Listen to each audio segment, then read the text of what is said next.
నమస్తే. ప్రస్తుతం మనతో పాటు ఉన్నారు ముక్కామల పీఠాధిపతి శ్రీధర్ స్వామీజీ. నమస్తే గురువుగారు. గురువుగారు, చాలా సందర్భాల్లో ఒక భయానకమైన విషయాలు వింటూ ఉంటాం. చేతబడులు చేస్తూ ఉంటారు.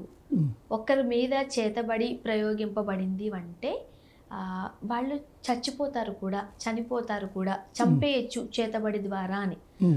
నిజంగానే చేతబడి అనేది ఉందా? నిజంగానే చేతబడి చేసి ఒక మనిషి ప్రాణాన్ని తీసేయచ్చా? అవకాశం ఉంది తల్లి, ఉంది. ఈ టైం అంటే ఈ రోజుల్లో కూడా ఉందమ్మా. ఈ రోజుల్లో అధికంగా ఉంది. అధికంగా ఉంది. ఎందుకంటే కలి ప్రభావం చేత ఏమిటంటే మంచి కంటే చెడు అతి శీఘ్రంగా జరుగుతుందన్నమాట. అంచేత ఏంటంటే ఇక్కడ చాలా ప్రధానంగా తీసుకోవాల్సింది ఏంటంటే మనము ఈ కలియుగంలో ఏ చెడ్డ మాట అన్నా వెంటనే అవుతుంది, మంచి మాట అంటే అవుతుంది. ఆశీర్వచనం ఫలించడానికి ఆలస్యం అవుతుంది. అలాగే దైవశక్తి, క్షుద్రశక్తి, రెండు శక్తులు ఉన్నాయి. దైవశక్తి రక్షించేది, క్షుద్రశక్తి నాశనం చేసేది. అంటే ఈ క్షుద్రశక్తిని ఉపాసన చేసి వాళ్ళు ప్రత్యర్థుల పైన ప్రయోగం చేయటం అనేటువంటిది ఉంటుంది. ఆ సాధనలన్నీ కూడా చాలా అసభ్యకరంగా, జుగుప్సాకరంగా ఉంటాయన్నమాట. సాధన కూడా వివరించగలుగుతారా? ఈ వీళ్ళంతా సాధన చేసేదంతా దిగంబరంగా శ్మశానాల్లో అర్ధరాత్రి పూట కూర్చొని మద్యమాంసాలు ఆ క్షుద్రశక్తికి నివేదనలు చేస్తూ వీళ్ళు భుజిస్తూ ఆ యొక్క మహామంత్రాలన్నీ కూడా ఉపాసన చేసి ప్రయోగించడం అనేది జరుగుతుంది. ఇందులో మంత్ర ప్రయోగాలని, ఈ యంత్ర ప్రయోగాలని, తంత్ర ప్రయోగాలని కూడా మనం మూడు పద్ధతులు ఉంటాయి. అలాగే ఈ యొక్క ప్రయోగించేటువంటి దేవతలు కూడా తేడాగా ఉంటారు. కొన్ని పిశాచ ప్రయోగాలు ఉంటాయి, పిశాచాలను ఉపయోగించి ప్రయోగాలు చేస్తారు. అంటే ఈ దేవతలు క్షుద్ర దేవతలు, చెడు చేసే దేవతలు వీళ్ళంతా. ఈ దైవానికి క్షుద్ర దేవతలకి సంబంధం లేదు. దేవత అనేది రక్షిస్తుంది, క్షుద్ర దేవత నాశనం చేస్తుంది అన్నమాట. అయితే ఇక్కడ మనకు ప్రధానంగా వీళ్ళు ఏం చేస్తారంటే ఈ ప్రయోగాల్లో పిశాచ ప్రయోగాలని, బేతాళ ప్రయోగాలని, యక్షిణీ ప్రయోగాలని, భైరవ ప్రయోగాలని, ఇట్లా రకరకాలైనటువంటి శక్తులను ఉపయోగించి ప్రయోగం చేయడం అనేది జరుగుతుంది. అయితే వీళ్ళంతా కూడా ప్రత్యేకంగా ఇప్పుడు చూడడం మనకి వేద పాఠశాలలు ఎలాగైతే ఉన్నాయో క్షుద్ర విద్యా పాఠశాలలు కూడా చాలా ఉన్నాయి. నాకు ఈ రోజుల్లో కూడా ఈ పాఠశాలలు నడుస్తున్నాయని అంటే వింతగా అనిపిస్తుంది. లేదమ్మా, ఉన్నాయి తల్లి. ఎక్కడుంటాయండి అవి? మీకు ప్రధానంగా ఏంటంటే ఈ రకమైన క్షుద్ర విద్యలన్నీ కూడా అరణ్య ప్రాంతాల్లో వీళ్ళకి బోధిస్తున్నారు. మనం తీసుకున్నట్లయితే తెలంగాణ ప్రాంతంలో కూడా చాలా ఎక్కువ ఈ ప్రయోగాలు చేయటం అనేటువంటిది. అలాగే ఆంధ్రాలో తీసుకుంటే చింతలపూడి, జంగారెడ్డిగూడెం, కొయ్యలగూడెం ఈ ప్రాంతంలో క్షుద్ర ప్రయోగాలు చేసేవాళ్ళు ఇప్పటికీ జరుగుతున్నాయి. అలాగే కేరళ వాళ్ళు చేసేటువంటివి ఉన్నాయి, తమిళనాడు వాళ్ళు చేసేటువంటివి ఉన్నాయి, ఒరిస్సా వాళ్ళు చేసేటువంటివి ఉన్నాయి. ఇంకా ఒరిస్సా అయితే ఇంకా చాలా తీవ్రంగా ఉంది. అక్కడ వాళ్ళు ఏంటంటే ఎదుటి వ్యక్తిని చూసి కాండ్రించి ఉమ్ము పూస్తే ఉమ్ము ఆరేలోగా రక్తంగా కూసి చచ్చిపోవడం అనేటువంటిది కూడా ఉంది. సెకండ్స్లోనే.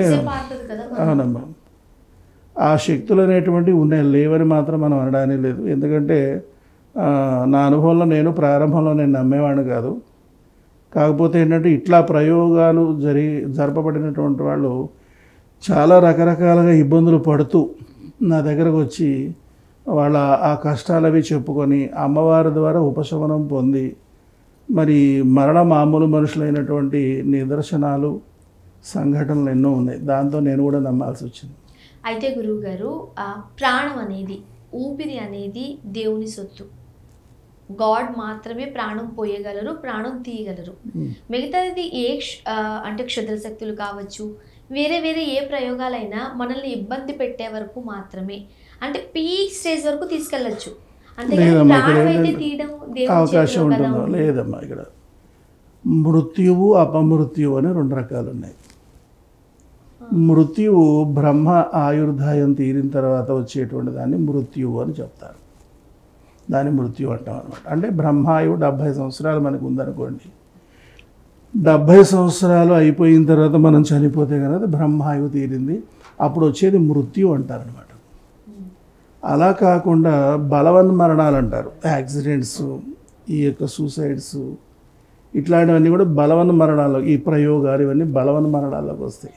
అలా కూడా దానిని అపమృత్యువు అంటారనమాట. అకాల మరణము అపమృత్యువు అంటారు. అంచేత అపమృత్యువుని మనం పోగొట్టుకోవచ్చు, అవకాశాలు ఉన్నాయి.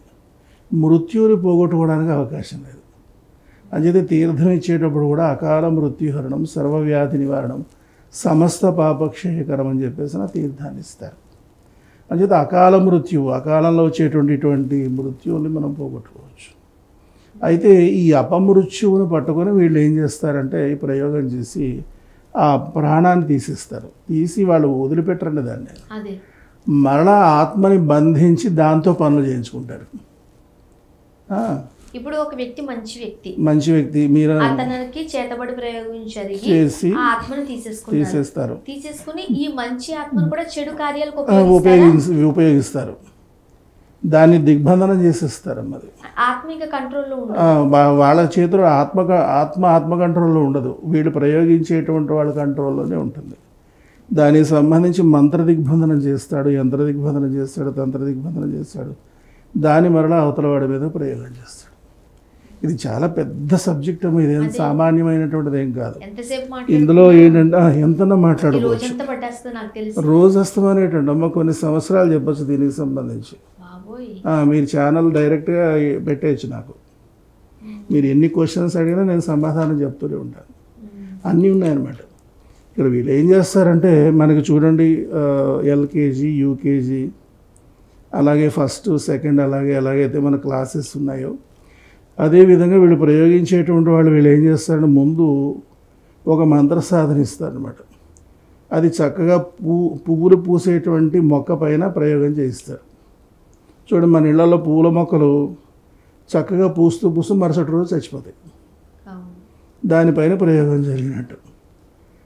అందులో సక్సెస్ అయ్యాడు అనుకోండి, నెక్స్ట్ స్టెప్ పళ్ళు కాచేటువంటి చెట్లు, అది చనిపోతుంది వితిన్ డే.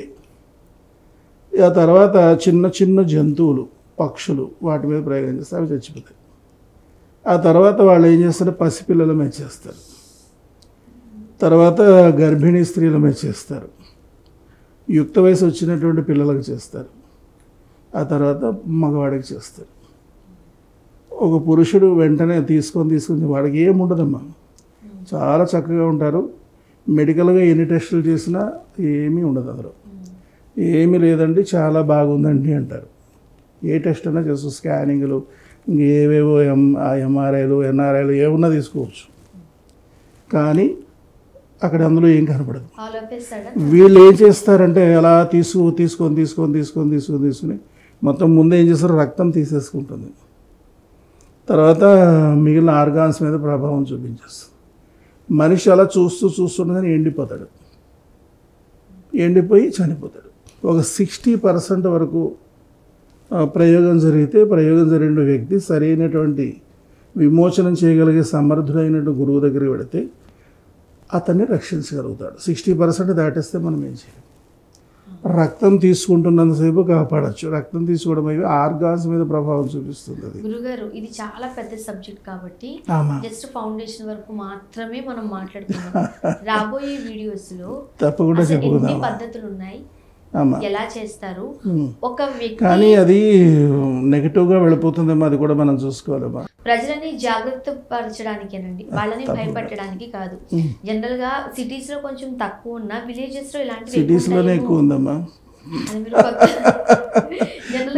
విలేజెస్ కాదు సిటీస్లోనే ఎక్కువ ఉంది. ఒక వ్యక్తి మీద చేతబడి ప్రయోగం జరిగింది అంటే మొదటే మనం ఎలా గుర్తించాలి, ఇవన్నీ డిస్కస్ చేద్దామండి. తప్పకుండా చెప్తానమ్మా, అట్లాంటివన్నీ నేను మీకు హెచ్చరికలు చేద్దాము, అవేర్నెస్ దాని నుంచి మనం ఎట్లా రక్షించుకోవచ్చో చెప్దాము. అండ్ ఇంకొకటి, ఈ చేతబడి ప్రయోగాల ద్వారా ఆర్థికంగా ఇబ్బందులు ఉంటాయని రకరకాలుగా కూడా చెబుతున్నారు కాబట్టి వాటన్నిటి మీద శత్రు వృద్ధి స్తంభన ప్రయోగాలని అవన్నీ ఫోకస్ చేస్తే చాలా ఉన్నాయమ్మా. వశీకరణ ప్రయోగాలు, ఆకర్షణ ప్రయోగాలు, విద్వేషణ ప్రయోగాలు. ఇన్ కేస్ ఎవరైనా ఇలాంటి సమస్యలతో బాధపడుతున్నారు అనుకోండి, వాళ్ళకి అర్థమవుతుంది మేబీ నేను ఇలాంటి సమస్యతో బాధపడుతున్నానేమో అని. సో అలాంటి వాళ్ళు మీలాంటి గురువులను పెద్దలను కలిశారనుకోండి, ఉపశమనం తప్పకుండా కలుగుతుంది కదా. ఉపశమనం పొందొచ్చు, సత్ఫలితాలు సాధించవచ్చు, దాని నుంచి బయటపడవచ్చు. చాలా మందికి తెలియదు, చేతబడి ప్రయోగం జరిగిందని తెలియక భయపడుతూ ఉంటారు. సో అలాంటి వాళ్లకు జాగ్రత్త చెప్పడం కోసమే ఈ ప్రోగ్రామ్. తప్పకుండా చేద్దాం తల్లి, ఎందుకంటే మీరు అన్నది కూడా చాలా బాగుంది. ఎందుకంటే కొన్ని మహావిద్యలకు సంబంధించి నేను గతంలో నేను చెప్పినప్పుడు వాటిని వాళ్ళంతా కమర్షియలైజ్ చేసేసి ఇప్పుడు వికృత చేష్టలు ఇట్లాంటివన్నీ చేస్తున్నారు. అంచేతండి ఇక్కడ ఏమవుతుందంటే సబ్జెక్ట్ చాలా డెప్త్గా వెళ్తుంది అనమాట. నేను చెప్పే సబ్జెక్ట్ అంతా కూడా చాలా డెప్త్కి వెళ్ళేటువంటి సబ్జెక్టు చెప్పుకోవాలి. అందుకోసం ఏంటంటే మీరు దానికి సంబంధించి అంటే విధానం అడగకూడదు. మీరు ఆ విధానాలు రకరకాల విధానాలు ఉంటాయి, దాన్ని వదిలిపెట్టేసి దాని వలన చెప్తాను. ప్రాసెస్ కాదు అక్కడ చెప్పాల్సింది ఏంటంటే దాని నుంచి ఎట్లా ఉపశమనం పొందవచ్చు అనేది, దాని క్యారెక్టర్స్ ఎట్లా ఉంటాయి అనేది నేను మాట్లాడతాను. ధన్యవాదాలు గురువు గారు. శ్రీమాత్రే నమః.